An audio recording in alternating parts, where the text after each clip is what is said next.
तो पहले आपने पढ़ा था लेखांकन सिद्धांतों के बारे में कि लेखांकन सिद्धांत होते क्या हैं। तो उसमें आपको बताया था लेखांकन सिद्धांत जो हैं वो accounting concepts plus accounting conventions इनको जोड़ के बनते हैं। ठीक है, तो अब हम आज के लेक्चर में देखेंगे अकाउंटिंग कॉन्सेप्ट्स। तो अकाउंटिंग कॉन्सेप्ट्स कौन कौन से हैं। नंबर एक, पहला हमारे पास अकाउंटिंग कॉन्सेप्ट है वो है बिजनेस एंटिटी कॉन्सेप्ट। तो इसका मतलब क्या है, इसका मतलब ये है कि जब भी आपने लेखांकन में देखना है तो लेखांकन में क्या है, जो व्यवसाय का मालिक है उसको अलग रखना है और व्यवसाय जो है उसका जो अस्तित्व है उसको अलग रखना है। ठीक है, तो ये क्या है, business is a separate unit apart from its owners, creditors and others. तो बिजनेस क्या है, बिजनेस एक पृथक इकाई है, किससे, मालिकों से, लेनदारों से और दूसरे व्यक्तियों से। उसके बाद है गोइंग कंसर्न कॉन्सेप्ट, चालू व्यापार की अवधारणा। चालू व्यापार की अवधारणा क्या कहती है कि बिजनेस जो है हमेशा के लिए चलता रहेगा। व्यवसाय जो है वो कभी भी ये सोच के शुरू नहीं किया जाता कि इसको हम नज़दीक भविष्य में बंद कर देंगे। तो ये जो गोइंग कंसर्न कॉन्सेप्ट है ये क्या बोलता है, business will continue for indefinite period. ठीक है, अब इसके साथ जो संबंधित क्वेश्चन है वो आगे आपको MCQ आएंगे तो उसमें आपको बताए जाएंगे। ठीक है, तो आपने पहले मीनिंग जो है उसको अच्छी तरह से समझ लेना है। ठीक है, उसके बाद है मनी मेजरमेंट कॉन्सेप्ट, मुद्रा माप अवधारणा।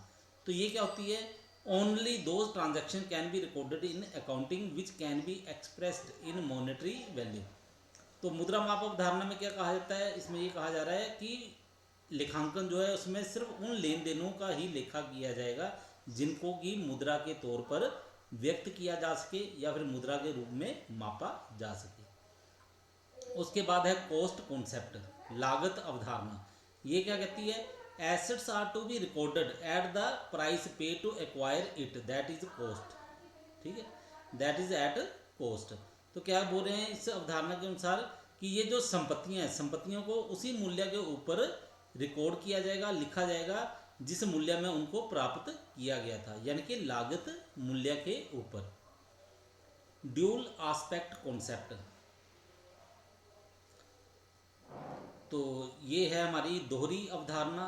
ठीक है, या दो द्विपक्षीय अवधारणा भी बोल सकते हैं इसको हम लोग। All financial transactions have two aspect, कि कोई भी वित्तीय लेन देन किया जाए तो उसके हमेशा दो पक्ष होते हैं। And both are equal in value, और दोनों का मूल्य जो है वो बराबर होता है।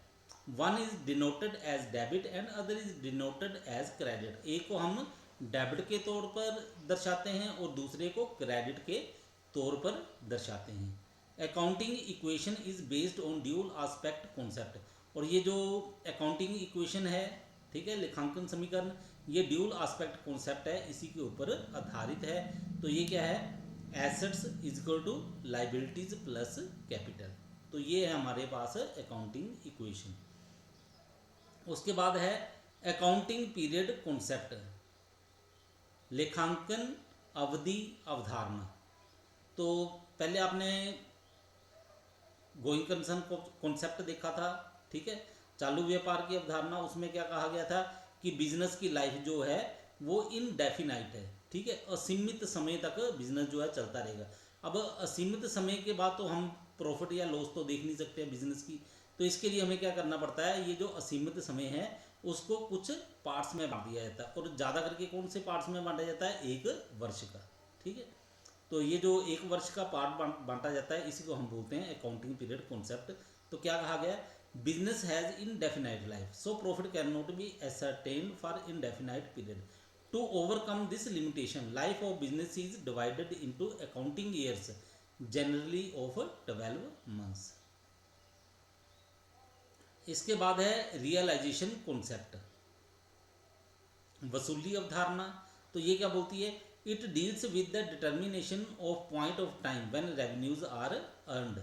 तो इसमें क्या है, इसमें वो समय देखा जाता है, ठीक है, जिसमें आय जो है वो कमाई जाती है। It is assumed that profits are realised when goods are delivered to customers whether in cash or on credit. इसमें ये मान के चला जाता है कि प्रॉफिट उसी समय कमा लिए गए हैं जिस समय वस्तुओं का हस्तांतरण कर दिया गया था ग्राहकों को। जैसे ही वस्तुएं जो है गुड्स हैं वो कस्टमर को डिलीवर कर दी गई, चाहे वो कैश में की गई हो चाहे उधार की गई हैं, तो उसी समय ये मान लिया जाता है कि प्रॉफिट जो है वो अर्न कर लिया है। उसके बाद है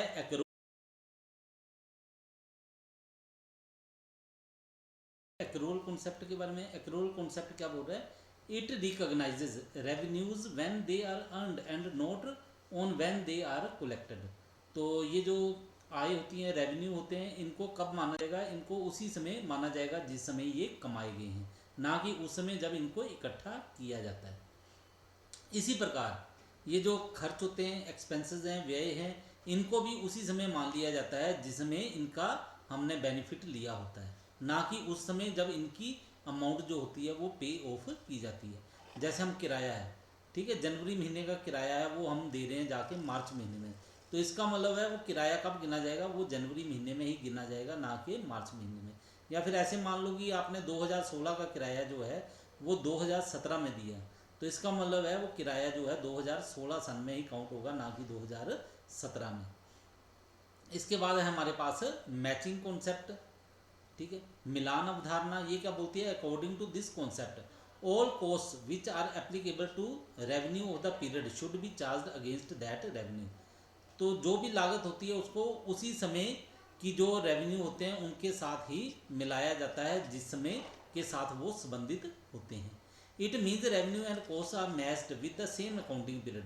इसका मतलब क्या हुआ, आय और व्यय जो है या आय और लागत है, इनको सेम लेखांकन अवधि जो है उसी में उनका मिलान किया